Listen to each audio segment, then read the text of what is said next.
खेती ऑर्ਡੀਨੈਂਸ ਤੇ सियासत गर्म है। कैप्टन ने किसानों ਨੂੰ दिल्ली जाने की सलाह ਦਿੰਦਿਆਂ खुद भी नाल ਚੱਲਣ ਦੀ ਗੱਲ आखी ਤਾਂ बीजेपी ने कांग्रेस ਤੇ किसानों ਨੂੰ गुमराह ਕਰਨ ਦੇ इल्जाम लाए।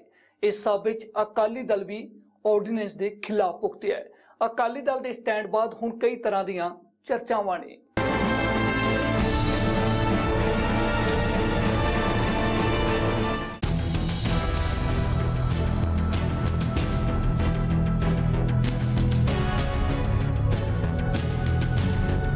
खेती बिलों के विरोध में मुख मंत्री कैप्टन अमरिंदर सिंह की अगवाई हेठ वफद राज्यपाल नूं मिलिया। खेती ऑर्ਡੀਨੈਂਸ खिलाफ पंजाब भर च सड़कों ते बैठे किसानों नूं मुख मंत्री कैप्टन अमरिंदर सिंह ने दिल्ली चलण की अपील करदिआं खुद नाल जाण की गल आखी। कैप्टन ने खदशा जताया कि पंजाब च विरोध का लाहा लैके पाकिस्तान गड़बड़ करवा सकता है। ਅਸੀਂ ਤਾਂ ਉਹਨਾਂ ਦੇ ਨਾਲ ਹੈ। अगर तुसीं ये कोई सड़कां रोकणियां ने या कोई पुल रोकने ने तो चलो दिल्ली असीं चलदे हां तुहाडे नाल। उत्थे करो साडे पंजाब दे विच जद पंजाब गवर्नमेंट ही तुहाडे नाल है उरे साडीआं सड़कां रोकण दा क्या इन्हां नूं लाभ होएगा। अगर तुसीं कोई अपना इंपैक्ट देना है और असीं तुहाडे नाल है इस इंपैक्ट दे विच तो चलो दिल्ली। और अज असीं एक बैठे हैं बॉर्डर स्टेट ते। तुहानूं पता है डेली अज भी तुहाडे अखबारां 'च कि यस्टरडे एक कल कोई खालिस्तानी एक सैल तोड़िया सी। ये पाकिस्तान करता रहू, हथियार भेजते रहू, बंदियां नूं भेजता रहू और इत्थे गड़बड़ कराउण दी पूरी कोशिश करूँगा। ये उन्हां दी पॉलिसी शुरू तो रही है और आपां क्यों खेलदे आ उन्हां दे इस पॉलिसी दे विच, क्योंकि आ जिहड़ा कुछ हो रहा है इहदे विच जरूर रोस जागूगा पंजाब 'च और जदों रोस जागदा है फिर कुछ भी हो सकता है। उधर बीजेपी के कौमी प्रधान JP नड्डा ने कांग्रेस के किसानों को गुमराह करने का इल्जाम लाया है। ऑल दीज 3 बिल्स, ये तीनों बिल बहुत ही क्रांतिकारी बिल हैं, किसानों की जमीनी स्तर पर परिवर्तन लाने वाले हैं और किसानों की तस्वीर बदलेगी। लेकिन कांग्रेस का झूठा चेहरा एक तरफ अपने मैनिफेस्टो में लिखना और जब प्रधानमंत्री मोदी जी सारी चीजों को इंप्लीमेंट कर रहे हैं और किसानों की चिंता कर रहे हैं तो वह किसानों को बरगलाने के लिए, धोखा देने के लिए, उनको गुमराह करने का काम आज इंडियन नेशनल कांग्रेस कर रहा है, जो बहुत ही दुखद है। इस तो पहला 15 सितंबर को अकाली दल संसद च खेती ऑर्ਡੀਨੈਂਸ खिलाफ स्टैंड ले चुके हैं। केंद्र विच भाईवाल होने के बावजूद अकाली दल के स्टैंड ने सब नूं हैरान कर दिता। पहली गल ऑर्ਡੀਨੈਂਸ लियाने नहीं चाहिए सी। ऑर्ਡੀਨੈਂਸ लियाउण तो पहले सारी जिहड़े किसान लोग है, पार्टियां है, उन्होंने डिस्कशन करनी चाहिए सी। पर जो पंजाब के किसानों की भावना है वो चाहते हैं कि साडी जो आशंकाएं हैं, साडे जो क्वेश्चन है और आंसर मिले। पर अफसोस न कहना पड़ता है कि आंसर नहीं मिले कि इस कानून में बहुत शंकाएं हैं, बहुत उनकी रिजर्वेशन हैं। जब तक ये रिजर्वेशन दूर ना हो, ये ऑर्डिनेंस ना लाया जाए। कल सुखबीर बादल जाके उत्थे कुछ कहता है, इत्थे की कीता सी इन्हां ने विधान सभा च। सो ये ड्रामेबाजी बड़ी देर नहीं चलती, लोग सारे इन्हां नूं पछाण गए ने। This is only trying to अपने हुण सारिਆਂ ਨੂੰ ਉਹਨਾਂ ਦੇ पार्टी वालिਆਂ ने ਉਹਨਾਂ ਨੂੰ चंगी तरह घूरिਆ ਤਾਂ अपना मूँह फेस सेविंग ਜਿਹਨੂੰ ਕਹਿੰਦੇ ਨੇ ਉਹ ਕਰਨ ਦੀ ਕੋਸ਼ਿਸ਼ ਕਰ ਰਿਹਾ, बस ਹੋਰ कुछ। ਤੇ ਪਿਛਲੇ 3 ਮਹੀਨਿਆਂ ਤੋਂ ਸੁਖਬੀਰ ਬਾਦਲ ਐਂਡ ਪਾਰਟੀ ਜਿਹੜੀ ਹੈ ਉਹ ਕਹਿੰਦੀ ਹੈ ਤਾਂ ਕਿਸਾਨਾਂ ਦੇ ਹਿੱਤ 'ਚ ਨੇ ਬਿੱਲ। ਇਹ ਤਾਂ ਬਹੁਤ ਵਧੀਆ ਬਿੱਲ ਨੇ। ਵੱਡੇ ਬਾਦਲ ਸਾਹਿਬ ਨੇ ਵੀ ਵੀਡੀਓ ਬਣਾ ਕੇ ਕਿਹਾ ਕਿ ਵਿਰੋਧੀ ਪਾਰਟੀਆਂ ਗੁੰਮਰਾਹ ਕਰ ਰਹੀਆਂ ਨੇ ਤੇ ਬਿੱਲ ਬਹੁਤ ਵਧੀਆ ਹੈ। ਤੇ ਹੁਣ ਉਸ ਬਿੱਲ ਦੇ ਵਿਰੋਧ 'ਚ ਬੋਲਿਆ ਤੇ ਸੁਖਬੀਰ ਬਾਦਲ ਜੀ ਪਹਿਲਾਂ ਤਾਂ ਇਹ ਸਪਸ਼ਟ ਕਰ ਦਿਓ ਕਿ ਪਹਿਲਾਂ ਗੁੰਮਰਾਹ ਕਰ ਰਹੇ ਸੀ ਕਿਸਾਨਾਂ ਨੂੰ ਜਾਂ ਹੁਣ ਕਰ ਰਹੇ ਹੋ। हालांकि विरोधियों ਨੂੰ अकाली दल का स्टैंड रास नहीं आ रहा। अजिहे च कई चर्चावां ने। खेतीबाड़ी के मुद्दे के उत्ते जिस मुद्दे नूं लैके ਇੱਥੇ ਪੰਜਾਬ वाले ਜਿਹੜੀਆਂ ਪਾਰਟੀਆਂ हमेशा धरने लांदी रहियां सीगा, ਅੱਜ अपनी एक कुर्सी बचाने वास्ते केंद्र सरकार के अंदर ਅੱਜ उत्थे लिटियां पईयां। साथियों, मैं थोड़े राही पंजाब के किसानों नूं आगाह भी करना चाहना। ਅੱਜ ਜਦੋਂ किसानों का गुस्सा उन्हां लोगों ने देखिया, हो सकता आने वाले समय दे विच ਉਹ ਅਸਤੀਫੇ ਦੇਣ ਦਾ ਵੀ ਡਰਾਮਾ ਕਰਨ। ਉਹਨਾਂ ਦਾ ਅਸਲ ਰੂਪ ਜਿਹੜਾ ਕੁਰਸੀ ਦੇ ਵਾਸਤੇ, ਸੱਤਾ ਦੇ ਲਾਲਚ ਦੇ ਵਿੱਚ ਲੋਕਾਂ ਦੇ ਸਾਹਮਣੇ ਆ ਗਿਆ। ਆਪਣੇ ਹਿੱਤਾਂ ਵਾਸਤੇ ਉਹ ਪੰਜਾਬ ਦੇ ਹਿੱਤਾਂ ਦੀ ਕੁਰਬਾਨੀ ਕਿਸੇ ਸਮੇਂ ਵੀ ਦੇ ਸਕਦੇ ਆ, ਦਿੰਦੇ ਰਹੇ ਹੈ ਤੇ ਅੱਗੇ ਵੀ ਇਹਨਾਂ ਤੋਂ ਆਸ ਕੀਤੀ ਜਾ ਸਕਦੀ ਹੈ। ਇਸ ਸਭ ਵਿੱਚ ਅਕਾਲੀ ਦਲ ਵੱਲੋਂ ਸੁਖਬੀਰ ਸਿੰਘ ਬਾਦਲ ਨੇ ਵੋਟ ਕਰਨ ਦਾ ਦਾਅਵਾ ਕੀਤਾ, ਜਦਕਿ ਆਮ ਆਦਮੀ ਪਾਰਟੀ ਵੱਲੋਂ ਭਗਵੰਤ ਮਾਨ ਨੇ सुखबीर बादल के सदावे उत्ते सवाल चुके कि हम किसान हैं, हम सारे किसान हैं, हम किसान की हर बात जानते हैं, पर क्योंकि उन्होंने एक्ट पास कर दिया तो हमने उनके खिलाफ वोट दी।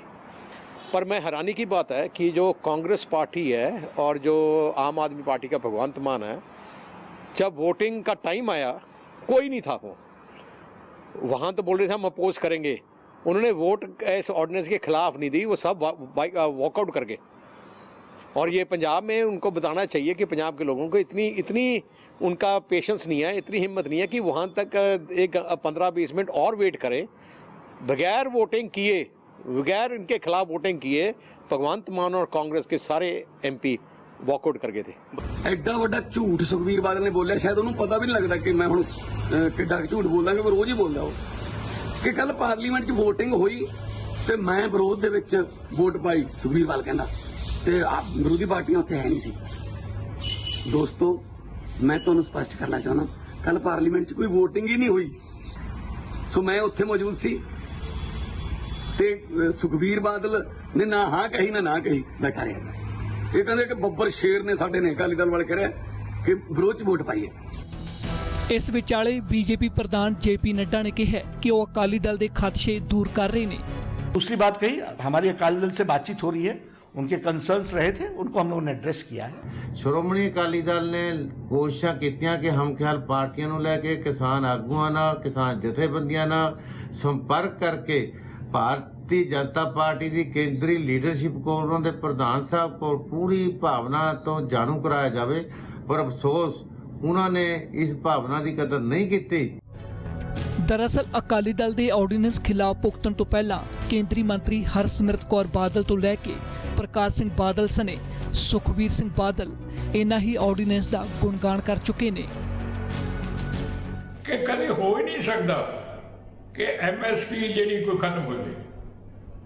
वो तो लैटर भी श्रोमणी अकाली दल ने ले लिया, तो कदे मोदी साहब नाल हो सारा नाम भी बड़े इस चीज़ ते हैं कि किसानी नूं जिंदा रखने वास्ते, किसानी नूं मजबूत करने वास्ते ये MSP जी है ये कायम रखनी चाहिए है, और ये सारी फसल MSP के रेट से खरीदी जानी चाहिए है। तो जब बादल साहब ने एक किसान पक्षी कानून बारे जब लोगों को कहा कि इन्होंने विरोधियों के गलों से आके तुसी गुमराह ना हो, कि किसानों की हकों की राखी वास्ते हमेशा अकाली दल लड़ती हुई आई है तो हमेशा अगे होकर लड़ूगी, तो ये बारे जिहड़ा भ्रम भुलेखा फैलाया जा रहा है, जिहदे करके केंद्र के वजीर तोमर साहब ने आप ही साडे इत्थे दे किसान यूनियन तो लोगों को बार बार आके आप ही प्रेस कॉन्फ्रेंस राही कहा ही नहीं, लेकिन सुखबीर जी ने चिट्ठी लिख के जब लिखत रूप च भी उन्होंने तो ले लिया हैगा कि पंजाब विच जिस तरह मंडीकरण चलता हैगा, जिस तरह केंद्र की सरकार MSP तय कर दी है झोने ते कनक वास्ते, जिस तरह केंद्र सरकारी खरीद करती हैगी, जिस तरह सूबे की सरकार अपना टैक्स लाना चाहती है, जिस तरह चलता रहा हैगा। उन्होंने प्रेस कॉन्फ्रेंस की, उन्होंने एक गल क्लीयर की ਜਿਹੜਾ ਮੈਨੂੰ ਜਿਹੜਾ ਸੀ ਕਿ ਜਿਹੜਾ ਪੰਜਾਬ ਦਾ ਮੰਡੀ ਐਕਟ ਹੈ ਉਹ ਲਾਗੂ ਰਹੂਗਾ। ਜਿਹੜੇ ਪੰਜਾਬ ਦੀਆਂ ਮੰਡੀਆਂ ਆਪਣੀਆਂ ਬਣਾਈਆਂ, ਕਿੰਨੀਆਂ ਸੋਹਣੀਆਂ ਮੰਡੀਆਂ ਬਣਾਈਆਂ, ਉਹ ਸਾਰੀਆਂ ਲਾਗੂ ਰਹਿਣਗੇ, ਪੰਜਾਬ ਦੀ ਉੱਥੇ ਲੱਗੂਗੀ। ਤੇ ਜਿਹੜੀ ਪੰਜਾਬ ਦੀ ਪਰਚੇਜ਼ ਹੈ, ਪਰਚੇਜ਼ ਕੌਣ ਕਰਦਾ ਜੀ? ਪਰਚੇਜ਼ ਜਾਂ ਤਾਂ ਗਵਰਨਮੈਂਟ ਆਫ ਇੰਡੀਆ ਕਰਦੀ ਹੈ ਤੇ ਮਸਾਂ ਥੋੜੀ मोटी प्राइवेट परचेज है। प्राइवेट मैं लगता 1% भी नहीं होनी प्राइवेट परचेज। पिछले 30 साल की हिस्ट्री ले लो पंजाब की, 1% भी नहीं, 99% गवर्नमेंट परचेज है। उन्हें मिनिस्टर ने ते उन्होंने क्लीयर किया कि गवर्नमेंट परचेज सारी गवर्नमेंट मंडियां च होगी ते पंजाब सरकार सारा टैक्स ला सकती है, जो भावें लाए ना लाए वो फैसला थोड़ा है, जो भी फैसला करोगे थोड़ा टैक्स ला सकते हो। जे तुसी भी मैं हैरान है जाखड़ साहब ते सारा दे ये सारा ही लुटिया जाऊगा। प्लीज एक्ट पढ़ लो, गेम च कुछ नहीं है। दो इशू फंडामेंटल इशू दो है MSP ते, ਉਹ ਗਵਰਨਮੈਂਟ ਆਫ ਇੰਡੀਆ ਨੇ ਕਲੀਅਰ ਕਰਤਾ ਹੈ। ਤੇ ਦੂਜੀ ਗੱਲ ਹੈ ਟੈਕਸ ਤੇ ਜੇ ਘਟੂਗਾ ਉਹ ਵੀ ਗਵਰਨਮੈਂਟ ਆਫ ਇੰਡੀਆ ਨੇ ਕਲੀਅਰ ਕਰਤਾ ਹੈ ਕਿ ਪੰਜਾਬ ਸਰਕਾਰ ਦੀ ਜਿਹੜੀ government of India the purchase ਹੈ ਪੰਜਾਬ ਦੇ ਮੰਡੀਆਂ 'ਚ ਰਹੂਗੀ, ਪੰਜਾਬ ਦੇ ਪੀਐਮਸੀ ਐਕਟ ਲਾਗੂ ਰਹੂਗਾ, ਜੋ ਫੈਸਲਾ ਪੰਜਾਬ ਸਰਕਾਰ ਦਾ ਉਹ ਲਾਗੂ ਰਹੂਗਾ।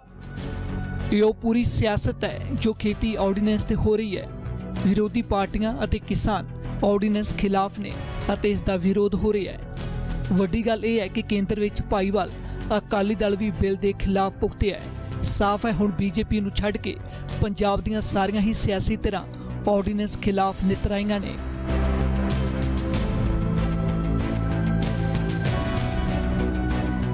ਫਿਲਹਾਲ ਹੁਣ ਸਮਾਂ ਇੱਕ ਬ੍ਰੇਕ ਦਾ ਤੇ ਬ੍ਰੇਕ ਤੋਂ ਬਾਅਦ ਆਰਡੀਨੈਂਸ ਤੇ ਕਿਸਾਨਾਂ ਦੇ ਖਦਸ਼ੇ ਜਾਣਾਂਗੇ।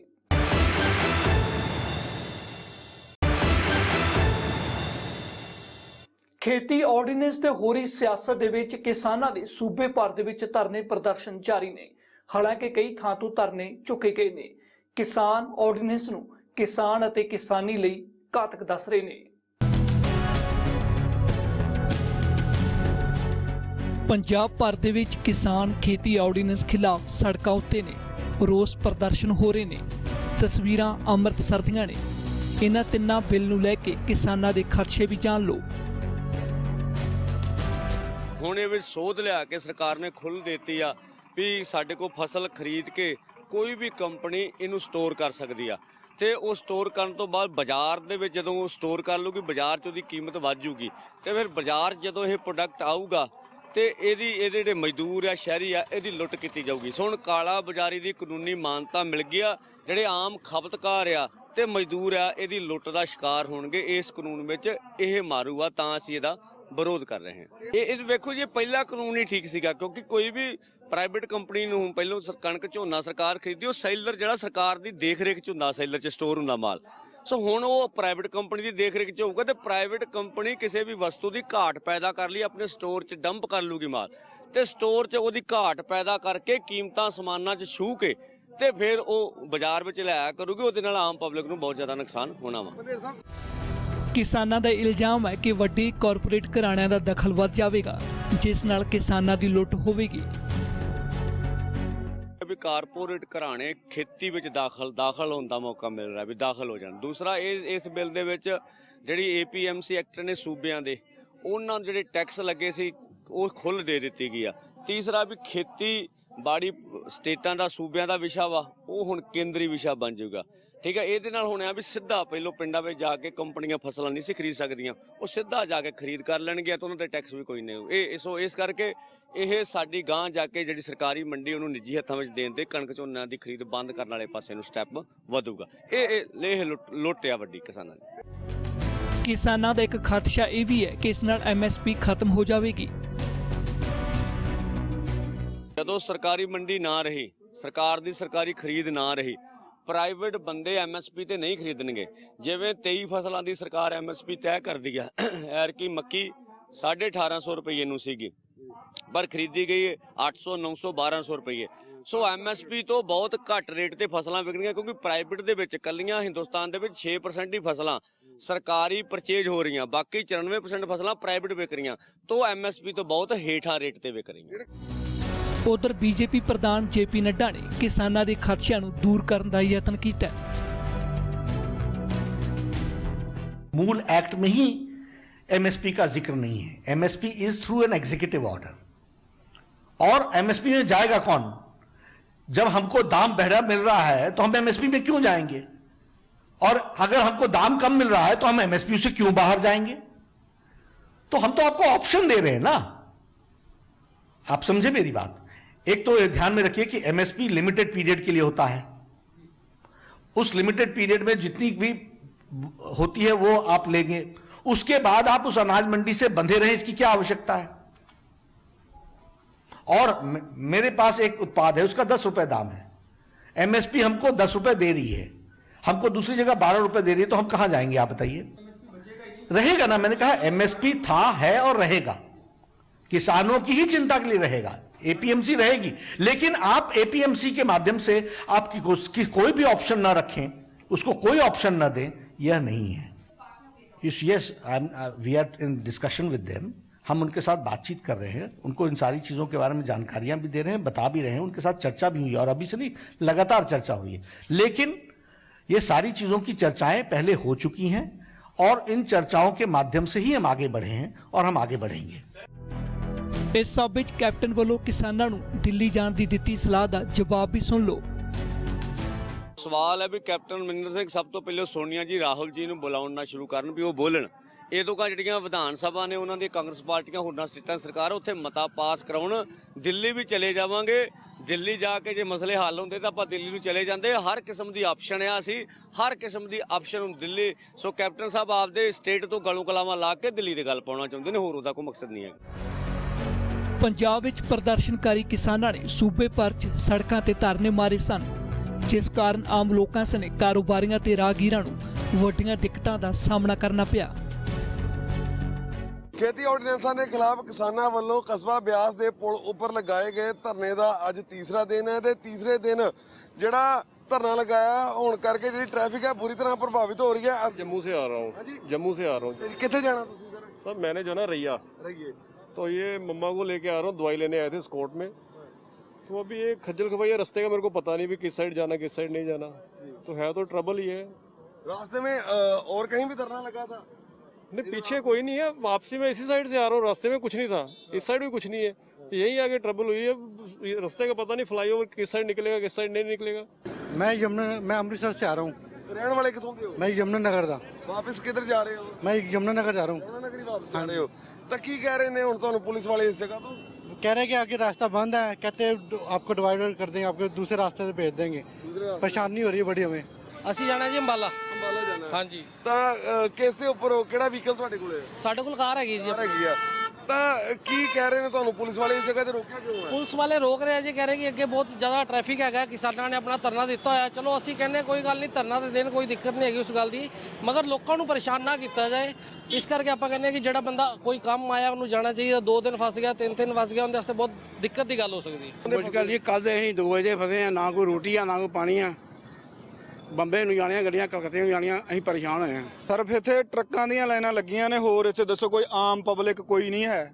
ਮੋਟਰਸਾਈਕਲ, ਕਾਰਾਂ, ਸਰਕਾਰੀ ਬੱਸਾਂ, ਸਰਕਾਰੀ ਡਿਲੀਵਰੀ ਜੋ ਵੀ ਆ ਇਹਨਾਂ ਦੀ ਸਪਲਾਈ ਲਾਈਨ ਸਾਰੀ ਦੀ ਸਾਰੀ ਚੱਲ ਰਹੀ ਆ। ਜਿਹਦੇ ਨਾਲ ਸਰਕਾਰ ਨੂੰ ਕੋਈ ਫਰਕ ਪੈਣਾ ਚਾਹੀਦਾ ਹੈਗਾ, ਉਹ ਤਾਂ ਮਤਲਬ ਸਾਰੀ ਦੀ ਸਾਰੀ ਚੱਲ ਰਹੀ ਆ। ਤੇ ਆਪਾਂ ਨਾ ਤਾਂ ਸਰਕਾਰੀ ਆ ਤੇ ਨਾ ਸਾਡੇ ਕੋਲ ਮਾਲ ਸਰਕਾਰੀ ਆ। ਆਪਾਂ ਪ੍ਰਾਈਵੇਟ ਫੈਕਟਰੀਆਂ ਦਾ ਲੋਰ ਗਿਆ, ਪ੍ਰਾਈਵੇਟ ਮਾਲਕਾਂ ਗੱਡੀਆਂ ਦੇ ਜਾਂ ਡਰਾਈਵਰ ਆ, ਦਿਹਾੜੀਦਾਰ ਬੰਦੇ ਆਪਾਂ ਵੀ ਇਹਨਾਂ ਵਰਗੇ। ਆਪਾਂ ਵੀ ਜ਼ਿਮੀਂਦਾਰਾਂ ਨਾਲ ਸੰਬੰਧ ਰੱਖੇ, ਦੁੱਖ ਸਾਨੂੰ ਵੀ ਆ। ਪਰ ਜਿਹੜੀ ਗੱਲ ਆ ਨਾ ਬਿਜਲੀ, ਉਹ ਮਤਲਬ ਸਾਨੂੰ ਇਹ ਚੀਜ਼ ਤੋਂ ਨਿਰਾਸ਼ ਕੀਤਾ ਯਾਰ ਵੀ ਸਾਡਾ ਕੀ ਕਸੂਰ ਹੈ। ਇਸ ਸਭ ਵਿੱਚ ਕਿਸਾਨਾਂ ਨੇ ਬਿਆਸ, ਹਰਗੋਬਿੰਦਪੁਰ ਅਤੇ ਹਰੀਕੇ ਤੋਂ ਧਰਨਾ ਖਤਮ ਕਰ ਦਿੱਤਾ। ਸੂਬੇ 'ਚ ਕਈ ਥਾਈਂ ਨੈਸ਼ਨਲ ਹਾਈਵੇ ਤੋਂ ਵੀ ਧਰਨੇ ਚੁੱਕ ਲਏ ਗਏ ਨੇ।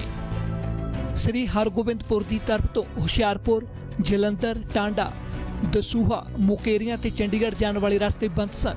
ਲੋਕਾਂ ਨੂੰ ਜਲੰਧਰ, ਫਗਵਾੜਾ, ਲੁਧਿਆਣਾ ਤੋਂ ਚੰਡੀਗੜ੍ਹ ਆਉਣ ਵਾਲੇ ਰਸਤਿਆਂ ਤੇ ਮੁਸ਼ਕਲਾਂ ਦਾ ਸਾਹਮਣਾ ਕਰਨਾ ਪਿਆ। ਖੰਨਾ ਵਿੱਚ ਕਿਸਾਨਾਂ ਨੇ ਦਿੱਲੀ ਅੰਮ੍ਰਿਤਸਰ ਹਾਈਵੇ ਵੀ ਰੋਕਿਆ ਸੀ। ਹਾਲਾਂਕਿ ਡੀਸੀ ਦਫ਼ਤਰਾਂ ਬਾਹਰ ਧਰਨੇ ਜਾਰੀ ਰਹਿਣਗੇ। ਕਿਸਾਨਾਂ ਨੇ ਸਾਫ਼ ਕਿਹਾ ਕਿ ਉਹ ਸੰਘਰਸ਼ ਨੂੰ ਹੋਰ ਤਿੱਖਾ ਕਰਨਗੇ ਅਤੇ ਛੇਤੀ ਹੀ ਅਗਲਾ ਐਲਾਨ ਕੀਤਾ ਜਾਵੇਗਾ। ਹੁਣ ਰੁਕਦੇ ਇੱਕ ਹੋਰ ਬ੍ਰੇਕ ਲਈ ਤੇ ਬ੍ਰੇਕ ਤੋਂ ਬਾਅਦ ਜਾਣਾਂਗੇ ਖੇਤੀ ਆਰਡੀਨੈਂਸ ਬਾਰੇ।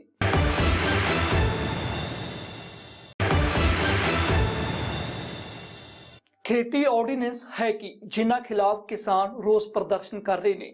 ਇਹਨਾਂ ਆਰਡੀਨੈਂਸ ਨਾਲ ਸਰਕਾਰ ਕੀ ਦਾਅਵਾ ਕਰ ਰਹੀ ਹੈ, ਇਸ ਰਿਪੋਰਟ ਨੂੰ ਵੇਖੋ।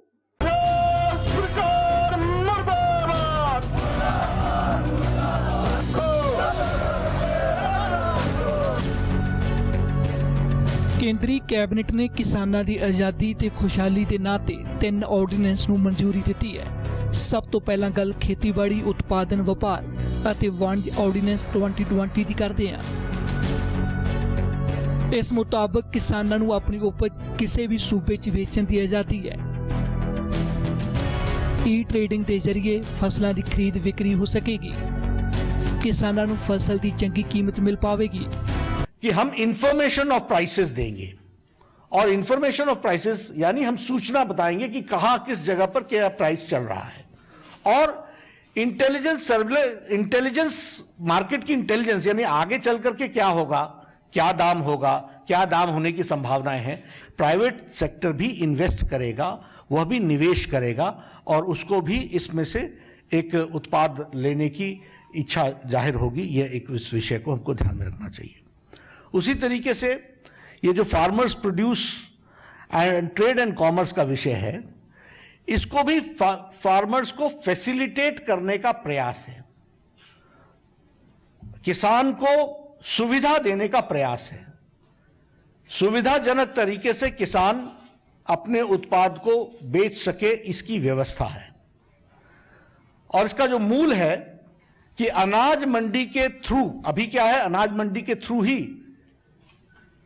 बेचा जाता है। यह आपको सुविधा देता है कि अनाज मंडी से बाहर भी आप बेच सकते हैं। ਕੇਂਦਰ ਸਰਕਾਰ ਮੁਤਾਬਕ ਇਹਨਾਂ ਬਦਲਾਵਾਂ ਦੀ ਮੰਗ 70 ਸਾਲਾਂ ਤੋਂ ਸੀ ਤੇ ਸਹੀ ਅਰਥਾਂ 'ਚ ਕਿਸਾਨ ਨੂੰ ਹੁਣ ਆਜ਼ਾਦੀ ਮਿਲੀ ਹੈ। ਦੂਜੇ ਅਹਿਮ ਫੈਸਲੇ 'ਚ ਮੋਦੀ ਕੈਬਨਿਟ ਨੇ ਜ਼ਰੂਰੀ ਵਸਤਾਂ ਐਕਟ 1955 'ਚ ਸੋਧ ਦਾ ਐਲਾਨ ਕੀਤਾ ਹੈ। ਜ਼ਰੂਰੀ ਵਸਤਾਂ ਐਕਟ 'ਚ ਸੋਧ ਨੂੰ ਮਨਜ਼ੂਰੀ। ਅਨਾਜ, ਤਿਲ, ਦਾਲਾਂ, ਪਿਆਜ਼ ਤੇ ਆਲੂ ਹੁਣ ਜ਼ਰੂਰੀ ਵਸਤੂ ਨਹੀਂ। ਸਟਾਕ ਲਿਮਿਟ ਨਹੀਂ, ਕਿਸਾਨ ਜਿੰਨਾ ਚਾਹੇ ਐਕਸਪੋਰਟ ਜਾਂ ਸਟੋਰ ਕਰ ਸਕਦਾ ਹੈ। सिर्फ आफत, जंग या बहुत ज्यादा महंगाई होने ते ही भंडारण बैन लागू होंगे। बिल्कुल नहीं, स्टोरेज आने से किसान को ही पेमेंट मिलनी है और जिस दाम पर वो बेचेंगे उसी दाम पर किसान को दिया जाएगा। यही तो इसमें इसकी खूबी है कि स्टोरेज आने से किसान, आज क्या होता है मंडी में हड़बड़ी होती है कि जी आपका अब नहीं बिका जी, अब तो बड़ा मुश्किल हो गया, यही होता है ना। लेकिन यहां पर आपको ज्यादा फैसिलिटी मिलेगी ताकि जब आपको सही दाम मिल सके तो आप बेच सकेंगे। इस फैसले कारण महंगाई ते जमाखोरी ਵਧਣ ਦਾ ਖਦਸ਼ਾ ਜਤਾਇਆ ਜਾ ਰਿਹਾ ਹੈ, ਪਰ ਕੇਂਦਰ ਸਰਕਾਰ ਖਾਰਜ ਕਰ ਰਹੀ ਹੈ। ਇਸ ਤੋਂ ਇਲਾਵਾ ਕੇਂਦਰ ਸਰਕਾਰ ਨੇ the farmers agreement on price assurance and farmers service ordinance 2020 ਨੂੰ ਮਨਜ਼ੂਰੀ ਦਿੱਤੀ ਹੈ। किसान ते व्यापारी खरीद विक्री लिए समझौता कर सकणगे। घट्टो घट्ट मुल पहला ही तय होवेगा। किसानां नूं नुकसान होने का खतरा नहीं। जेकर फसल आउण ते कीमत ज़्यादा है तो फायदे च किसान नूं भी हिस्सा मिलेगा।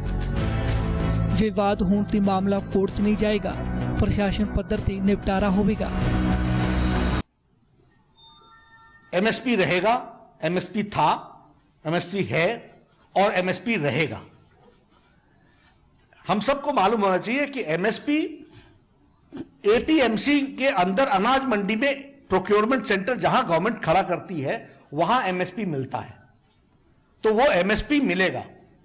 लेकिन जो अनाज मंडी में जाना नहीं चाहता, फ्री ट्रेड करना चाहता है और वह किसी को कहीं भी अपना सामान बेचना चाहता है, वहां उसको और एमएसपी में वो तभी जाएगा जब उस एमएसपी से बाहर वो तभी जाएगा जब उसको यह ध्यान में आएगा कि एमएसपी से ज्यादा हमको दाम मिल रहा है।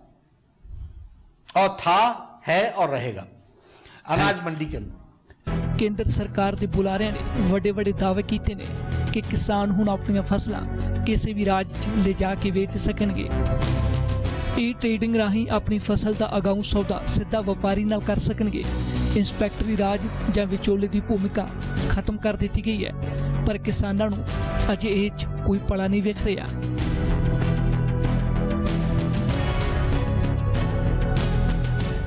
ਫਿਲਹਾਲ ਦੇ ਲਈ ਇਨਾ ਹੀ। ਦੇਸ਼ ਦੁਨੀਆ ਦੀਆਂ तमाम ਖਬਰਾਂ ਵੇਖਣ ਲਈ ਤੁਸੀਂ ਵੇਖਦੇ ਰਹੋ ABP ਸਾਂਝਾ।